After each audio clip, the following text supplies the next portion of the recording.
बिस्मिल्लाहिर्रहमानिर्रहीम। अस्सलाम वालेकुम डियर स्टूडेंट्स। आज हमारा रूट के साथ जो है वो सेकंड लेक्चर होगा। हम चैप्टर रूट जो है उसको स्टडी कर रहे हैं। आज का हमारा जो लेक्चर है वो है मॉडिफिकेशंस ऑफ टैप रूट्स के अबाउट। इससे पहले जो है हमने हमारे फर्स्ट लेक्चर के अंदर रूट्स को डिस्कस किया। हमने रूट्स की टाइप देखी। हमने कहा रूट्स जो हैं बेसिकली दो तरह की होती हैं, टैप रूट सिस्टम और एडवेंटिशियस रूट सिस्टम। उसमें हमने टैप रूट सिस्टम को डिटेल से देखा था, उसकी जो है वो हमने मज़ीद टाइप्स देखी थी। आज जो हम बात करेंगे वो है modifications of tap roots. Modifications क्या होती हैं? मॉडिफिकेशंस होती हैं चेंजिंग्स। जो टैप रूट्स अपने अंदर चेंजिंग्स ला रही हैं वो उनकी मॉडिफिकेशंस कहलाएंगी। ये मॉडिफिकेशंस किस फॉर्म में होती हैं? ये स्वेलन फॉर्म में होती हैं। समटाइम ऐसा होता है कि जो रूट्स हैं वो स्वेल अप हो जाती हैं, यानी कि फूल जाती हैं। क्यों स्वेल हो जाती हैं? Due to storage of food, क्योंकि ये अपने अंदर फूड को क्या कर लेती हैं? स्टोर कर लेती हैं। अब पार्ट ऑफ हाइपोकोटाइल, कुछ पार्ट हाइपोकोटाइल का भी जो है वो इन्वॉल्व होता है स्टोरेज ऑफ फूड के अंदर। तो here is the word hypocotyl. इस वर्ड को समझने के लिए हमें सीड की डिटेल में जाना पड़ेगा, हमें थोड़ी सी सीड की डिटेल देखनी पड़ेगी। सो हम इस फिगर को देख लेते हैं। ये जब हम सीड की डिटेल में जाते हैं तो हमें उसके सारे पार्ट्स नज़र आते हैं। तो यहाँ आपको दोनों सीड्स नज़र आ रहे हैं। मोनोकॉट सीड भी आपको नज़र आ रहा है और डाइकॉट सीड भी नज़र आ रहा है।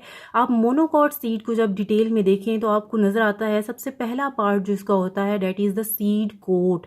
Coat mean covering. जो आउटर मोस्ट लेयर है सीड की उसको हम सीड कोट कहते हैं। और मोनोकॉट की जो सीड कोट है वो फ्यूज होती है किसके साथ? ओवरी वॉल के साथ।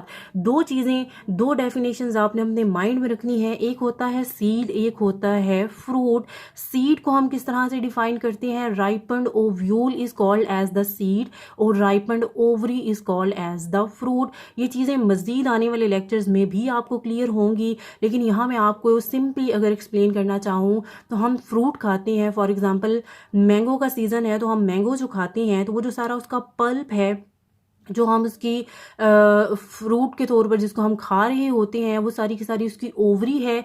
और जो उसके दरमियान में हमें जो चीज़ हम निकाल देते हैं, नहीं खाते, वो उसका सीड होता है। तो आप देख सकते हैं कि सीड की फॉर्मेशन जो है वो किससे हुई है? ओव्यूल से। और जितने नंबर ऑफ ओव्यूल्स होते हैं किसी भी फ्लावर के अंदर उतने ही नंबर ऑफ सीड्स उसके अंदर क्या होते हैं? डेवलप होते हैं। So in the case of mango हमें सिर्फ एक सीड नज़र आता है। सो डैट मीन्स इसके अंदर नंबर ऑफ ओव्यूल्स कितने थे? एक ओव्यूल पाया जा रहा था। उसके बाद यहाँ पर आप देखें तो हमें रेडिकल, हाइपोकोटाइल और एपिकोटाइल जो है वो नज़र आ रही हैं। ये तीनों चीज़ें बड़ी इंपॉर्टेंट हैं हमारी रूट की डेवलपमेंट के साथ। याद रखिएगा हाइपोकोटाइल और एपिकोटाइल ये दो हिस्से होते हैं एम्ब्रियो के।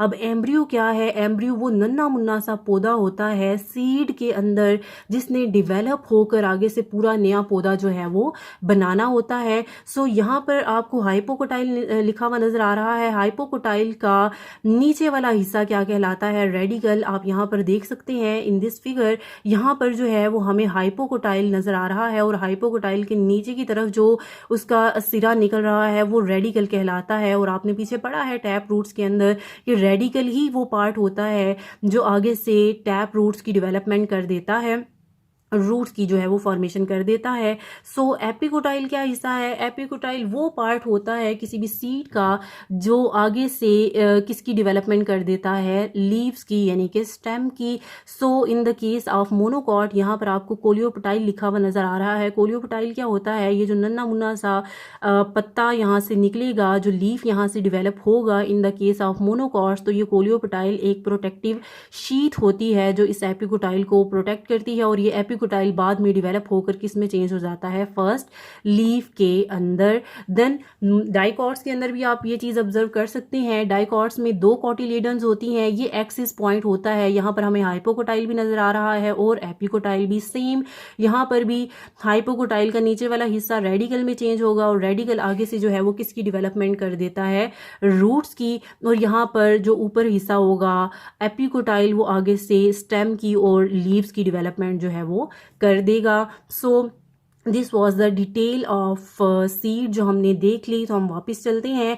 तो हम बेसिकली जो डिस्कस कर रहे हैं वो है मॉडिफिकेशंस ऑफ टैप रूट्स। तो टैप रूट्स जो हैं वो 3 तरह से अपने आप को मॉडिफाई करती हैं। फर्स्ट जो टाइप है that is the conical tap root, second one is the napiform and third one is the fusiform tap root. तो हम इनकी डिटेल देखेंगे।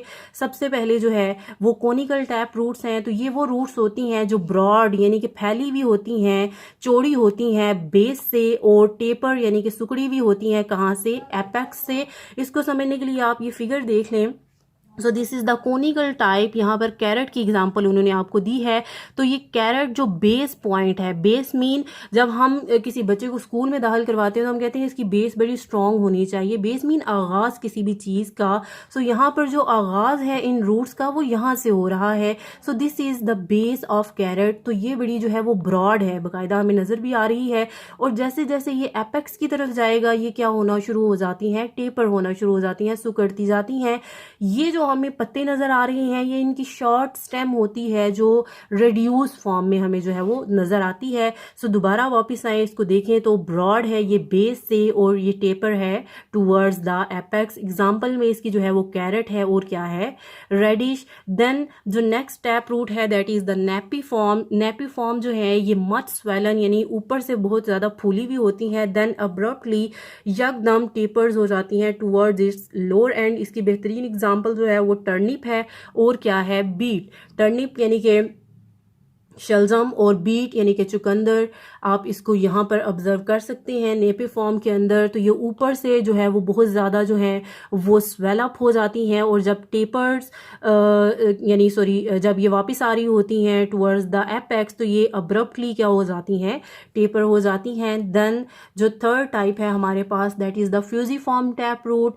ये टैप रूट अज्यूम करती है एक शेप ऑफ द स्पिंडल यानी कि ये सलाखनुमा हो जाती हैं, ये स्वेलन होती हैं मिडल से, और ये टैपर होती हैं टुवर्ड्स द एंड यानी कि बेस की तरफ भी जब जाएंगे तो वहां पर भी ये टैपर होना शुरू हो जाती हैं, और जैसे हम जो है वो एपेक्स की तरफ जाएंगे same is the case with the apex. इसकी बेहतरीन एग्जांपल जो है वो यहाँ पर इंग्लिश रेडिश है। आप इसको भी जो है वो ऑब्जर्व कर सकते हैं। यहाँ पर ये दरमियान से हमें स्वेल नज़र आएगी, और जैसे हम बेस की तरफ जाएंगे और जो है वो एपेक्स की तरफ जाएंगे तो ये टेपर होना शुरू हो जाएगी।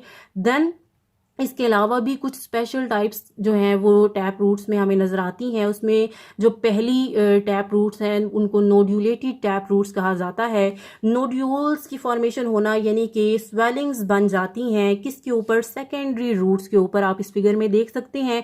याद रखिएगा कि ये लेग्यूमिनोसी फैमिली का करेक्टरिस्टिक होता है। लेग्यूमिनोसी फैमिली के मेंबर जिनको हम लेग्यूम्स भी कहते हैं, यानी इसको अगर आप सादा अल्फाज में कहें तो जितने भी फलीदार पौधे होते हैं जैसे कि मटर है, मटर के अंदर ये जो है वो नोड्यूलेटेड रूट्स पाई जाती हैं। नोड्यूल्स की बेसिकली स्वेलिंग्स की फॉर्मेशन होती है, और ये स्वेलिंग जो है ये सेकेंडरी रूट्स के ऊपर रिस्ट्रिक्टेड होती हैं। टर्शरी रूट्स के ऊपर, प्राइमरी रूट्स के ऊपर हमें ये नज़र नहीं आएंगी। ये हमेशा कहाँ होती हैं, सेकेंडरी रूट्स के ऊपर। आप इस चीज़ को ऑब्जर्व भी कर सकते हैं। मटर के सोइंग सीजन में मटर जब निकलता है आप उसकी रूट्स को निकालें तो आपको बाकायदा तौर पर ये स्वेलिंग्स उसके ऊपर जो है वो नज़र आएंगी, जो कि सेकेंडरी रूट्स पे होंगी, और इनको हम रूट नोड्यूल्स या ट्यूबरक्लेसिस जो है वो कहते हैं। ये नोड्यूल्स करती क्या है, इनका फ़ायदा क्या है। ये नोड्यूल्स बड़ी इंपॉर्टेंट हैं इस लिहाज से कि इनके पास नाइट्रोजन फिक्सिंग बैक्टीरिया आकर रहते हैं। ये नाइट्रोजन फिक्सिंग बैक्टीरिया एक सिम्बायोसिस रिलेशनशिप कायम करते हैं मिट्टी के साथ भी, ज़मीन के साथ भी, और पौधे के साथ भी। ये पौधे के लिए नाइट्रोजन फिक्स करेंगे और बदले में पौधे से क्या लेंगे, शेल्टर लेंगे।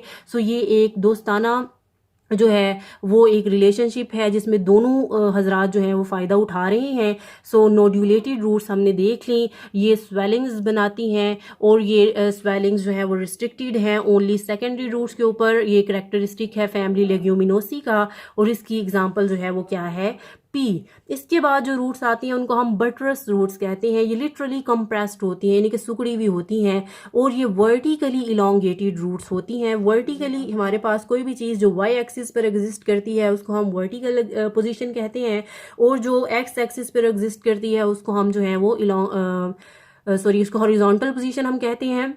सो हियर आप देख सकते हैं ये बेसिकली एक्स्ट्रा रूट्स हैं जो स्टेम को प्रोटेक्ट कर रही होती हैं, स्टेम को एक्स्ट्रा सपोर्ट प्रोवाइड कर रही होती हैं, और ये हमें रूट्स नज़र आती हैं रबर प्लांट के अंदर और आलमंड ट्री के अंदर। देन हमने सारी बातें रूट्स की डिस्कस कर ली, हम उसके रीजन्स को भी देख लेते हैं। रीजन्स को देखने के लिए आप इस फिगर को देखें तो सबसे पहला जो हमें पार्ट या रीजन नजर आता है that is the root cap.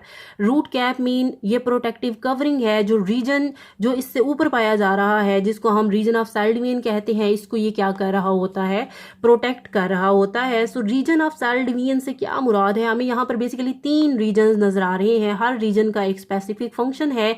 जब रीजन ऑफ सेल डिवीजन की हम बात करें तो ये रीजन क्या करता है, इसके पास एबिलिटी है कि यहाँ के सेल्स ने क्या करना है, डिवाइड। हमेशा याद रखिएगा, चाहे वो रूट्स हैं, चाहे वो लीव्स हैं, चाहे वो स्टेम है, उनके पास हमेशा रीजन ऑफ सेल डिवीजन मौजूद होता है, और यही वो रीजन होता है जहाँ के सेल्स में ये सलाहियत होती है कि उन्होंने क्या करना होता है, डिवाइड। और उन सेल्स को हम नाम देते हैं मेरिस्टेमेटिक सेल्स का।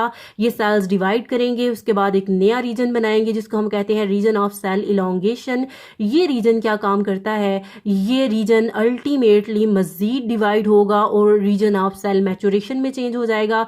जब कोई सेल मैच्योर हो जाता है तो उसको कहा यह जाता है कि उसमें काम की तकसीम हो चुकी है, उसको पता है कि अब उसने कौन सा फंक्शन जो है वो परफॉर्म करना है। और रीजन ऑफ सेल मैच्योरेशन ही वो रीजन है जहां पर हमें रूट हेयर्स भी नजर आते हैं। सो वापिस आकर अगर आप देखें तो रूट कैप जो है वो सबसे पहला रीजन है रूट के अंदर, जिसमें इसका फंक्शन देखें तो ये प्रोटेक्ट कर रही है एक्टिवली डिवाइडिंग सेल्स को, वो आपने देख लिया।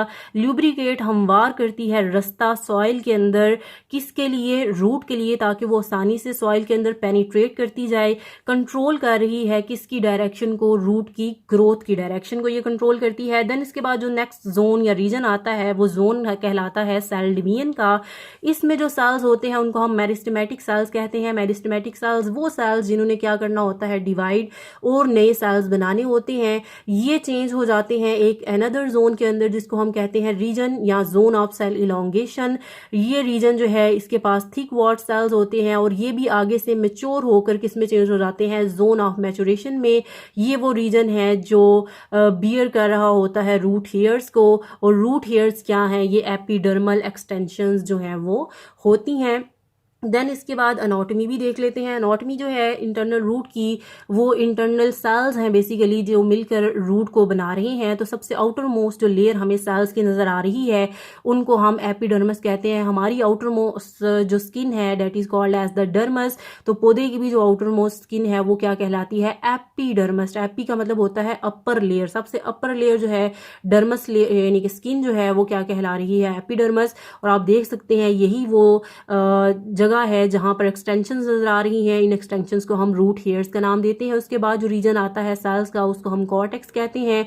उसके बाद अगेन जो रीजन आ रहा है एंडोडर्मस। हर सेल अपना स्पेसिफिक फंक्शन जो है वो परफॉर्म कर रहा है, इसी वजह से इसको हम जोन ऑफ मैच्योरेशन का नाम भी देते हैं। उसके बाद हमें वेस्कुलर कैम्बियम नजर आएगा। वेस्कुलर का वर्ड जहां पर भी आता है that relates to the vascular tissues जिनको हम जाइलम और क्या कहते हैं, फ्लोएम। तो हमें प्राइमरी जाइलम भी नजर आ रहा है और प्राइमरी फ्लोएम भी नजर आ रहा है। So this was about the anatomy of root. ये हमारा आज का लेक्चर था।